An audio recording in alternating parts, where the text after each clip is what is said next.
Tapos, mga langga, wag mo muna akong scroll. Bagoong, ginamot sa Bisaya.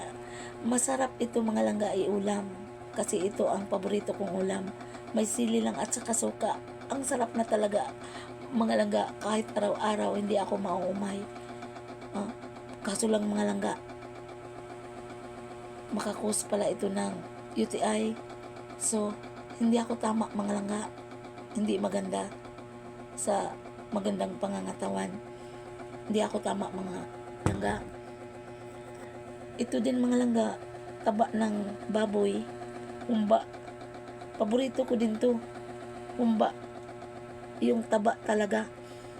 Pero hindi din makakabuti sa pangangatawan mga langga kasi makakos ito ng high blood. So, nakakasira ito.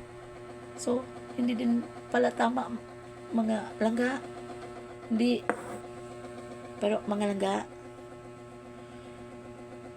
may itlog ako. Ito mga langga, itlog. Pwede itong kainin sa araw-araw kasi may makukuha tayong magandang benepisyo nito. Thank you for watching.